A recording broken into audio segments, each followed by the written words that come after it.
ये 2-3-4 बार ऐसा सेक्शन हुआ है, ऐसे कार्यक्रम में डाला हुआ है, मेरे साथ गए कार्यक्रम का पत्ता या नीति बनाया गया। ये निश्चित तौर पर मेरे आराधना भगवान महादेव की कृपा है, इसके अतिरिक्त कुछ भी नहीं है। बहुत सुंदर कार्यक्रम है, जिससे बहुत अच्छे कार्यक्रम के अतिथि श्री देवेंद्र कुमार पठारी जी, member of the Bharatiya Janata party, मंच पर उपस्थित साथी श्री अरविंद सिंह जी, मनोज कटारे जी, जिनको सुनने के बाद कुछ रह नहीं गया है कहने को, लंबे समय से जिनका मार्गदर्शन स्नेह प्रेम आशीर्वाद हमको मिलता है। आदरणीय सुनील भाई साहब, श्री महेंद्र सिंह जी पत्रकार, अभी भारतीय सेना में चयनित हुए श्रीमान सिंह जी, श्री अखिलेश जी, भाई सूर्य प्रताप नंदीलाल जी, जैसे बहुत सुंदर से कार्यक्रम आयोजन लगातार उनके द्वारा किया जा रहा है। जैसे मेरे प्रिय छोटे भाई संदीप कुमार हैं, शुभम जी, मयंक पैर, देवेंद्र जी, मनोज कुमार जी, राजेश जी, सुबोध उपाध्याय जी, सुशांत मुरे जी, और विशेष तौर पर मेरे एकदम बगल में बैठे हैं, उड़ के नहीं जाता था, बहुत छोटी तो 3-4 साल का था, आज होता है।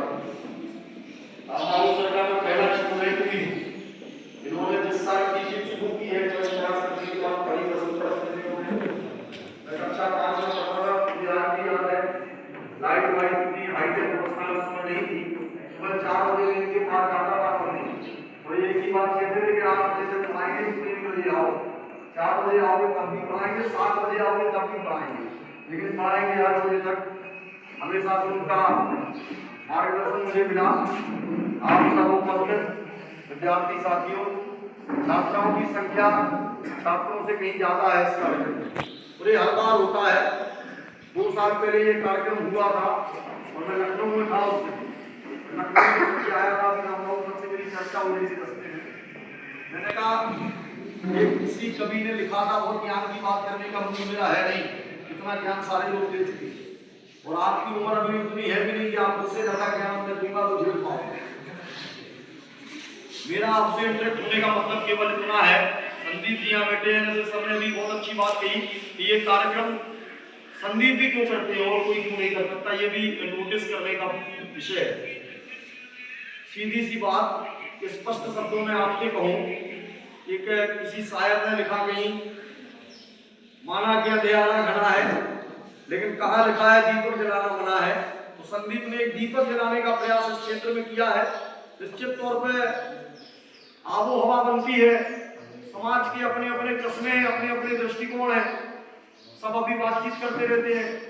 भाई साहब अभी बता रहे थे आरक्षण को लेकर के, रिजर्वेशन पॉलिसीज को लेकर के बहुत सी बात उन्होंने कही है, कई वैकेंसीज को लेकर के अपने निजी अनुभव भी बताए हैं। राम बाबू सर ने भी अपना विषय रखा है, सूर्य प्रताप जी हैं, और भी शिक्षक साथी हैं। मैं इतना नहीं जानता, मैं इतना जानता हूँ हम लोग गाँव के लोग हैं, बुंदेलखंड के ग्रामीण अंचलों में पले बड़े लोग हैं, और मैं तो खुद भी विद्यार्थी हूँ। रिसेंटली पीएचडी में मैंने एडमिशन लिया 15-20 दिन पहले, जुलाई में ही। तो मैं तो ये मान के चलता हूँ कि ये उम्र जो है आपकी, ये सीखने की उम्र है, उसके बाद इम्प्लीमेंटेशन करने की उम्र है। इसको लेकर के जीवन भर हमें विषय को लेकर रोएंगे या उसको प्रचारित करके खुशी मनाएंगे तो इसके आधार पर जीवन चलने वाला नहीं है। जैसे हम और आप बैठे, हमारे यहाँ भगवान का पर्यायवाची क्या है? जब भगवान के सामने हाथ जोड़ के प्रार्थना करते हैं तो उसको क्या कहते हैं?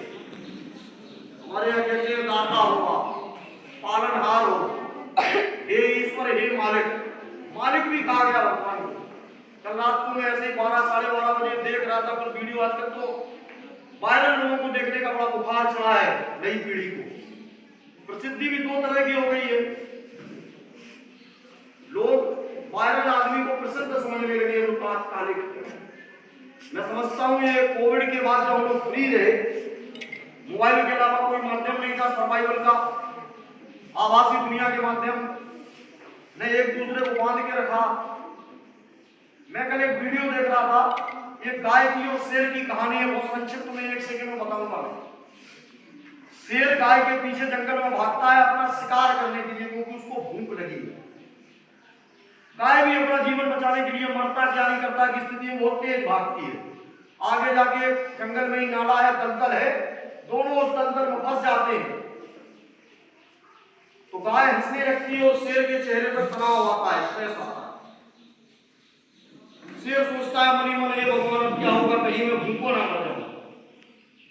वो गाय से पूछता है कि इतनी विषम परिस्थिति में जब तेरा शिकार करने के लिए तुझे पता है कि शेर कौन है जंगल का, राजा तेरे सामने खड़ा है और तेरे चेहरे पर मुस्कान क्यों है? तो गाय ने बड़ी सहजता के साथ, गाय तो गाय, उसने अपनी सहजता के साथ एक जवाब दिया।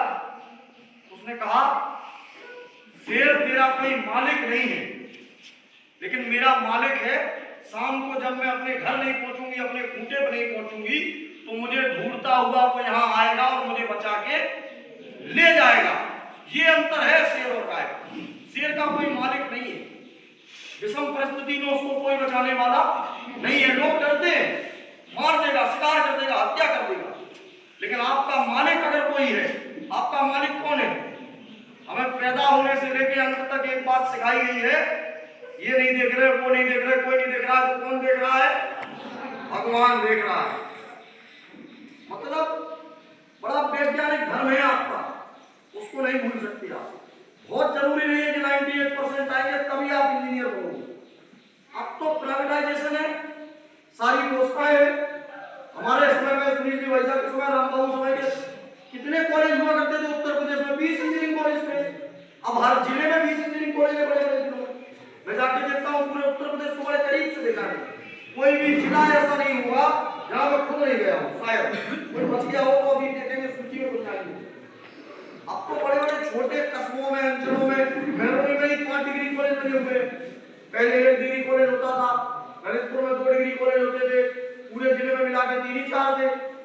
लोग ग्रेजुएशन नहीं कर पाते थे। तो जागरूक को पढ़ सकते हो। अभी सूर्य प्रताप जी बड़ा अच्छा बुंदेली व्याख्यान कर रहे थे। छात्राओं की संख्या ज्यादा है, बच्ची पैदा होगी, 5 साल की नहीं होगी तो उसको पायल आना चालू हो जाएगी, चूड़ी आना चालू हो जाएगी। अब धीरे धीरे विकसित भारत की सोच भी विकसित हुई है, पढ़ाई लिखाई की तरफ भी छात्राओं का अट्रैक्शन थोड़ा सा बड़ा है। लक्ष्मीबाई का नाम लेते हैं, रुआ खड़ा हो जाता है लोगों का। लक्ष्मीबाई खूब लड़ी मर्दानी, वो तो झांसी वाली था। मर्दानी का मतलब क्या था? सारा समाज अंग्रेजों की दी हुई चूड़ियां पहन चुका। उनके पति गंगाधर राव भी चूड़ियां पहनते थे। अभी मणिकर्णिका वो पिक्चर आई थी, उसमें कंगना रनौत ने दिखाया, आपको देखना पड़ेगा उसमें। जब सारा बुंदेलखंड, जितने राजा विराट थे, हमारे पुरखे थे, कोई बाहर के तो थे नहीं, सब अपने हथियार डाल चुके थे। जब एक लड़की आकर के कही और चूड़ियां फेंक दी राजा के मुंह पे कि ये लानत की चूड़ियां, जिल्लत की चूड़ियां तुम पहन लो, जब तक लक्ष्मीबाई के शरीर में प्राण है, अंग्रेजों के घोड़े की थाप झांसी के किले की तरफ नहीं आती। ये था लक्ष्मीबाई का स्वर था। इसको याद करना है। किसी भी संघर्ष की आवश्यकता नहीं है। आर्मी में अपना भाई है, एक पूरी रेजिमेंट का व्यवस्था है, सुरक्षा की, पुलिस है, सीआरपीएफ है, सशस्त्र सेना बल है, एसएफ है, आर्मी है, नेवी है, एयरफोर्स है, सारी चीजें हैं। आपको केवल अपना काम पूरी ईमानदारी से करना है। ईमानदारी से आईआईटी करनी बहुत जरूरी नहीं है कि आईआईटी में जाओगे तभी जीवन बनेगा। बहुत अच्छे टेक्नीशियन भी बन जाओगे तब भी अच्छा जीवन आ जाएगा।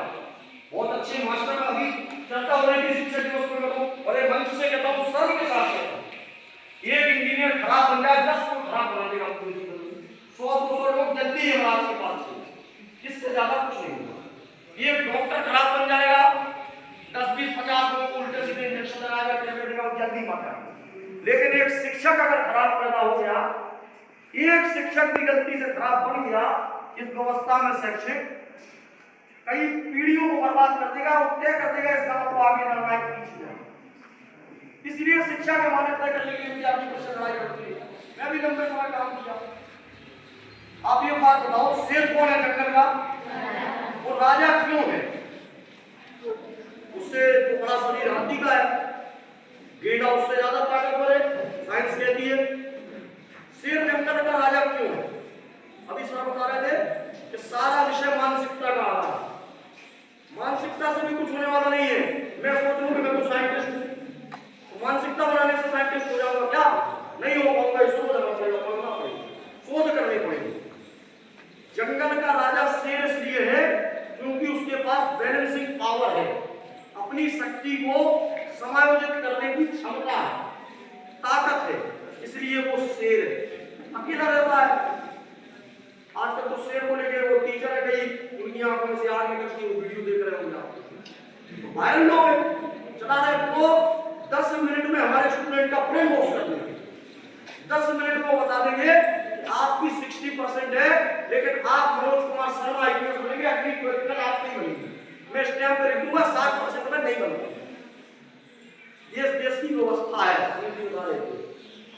ऐसा बता रहे थे रिजर्वेशन पॉलिसी मतलब 100% कट ऑफ आ रही है।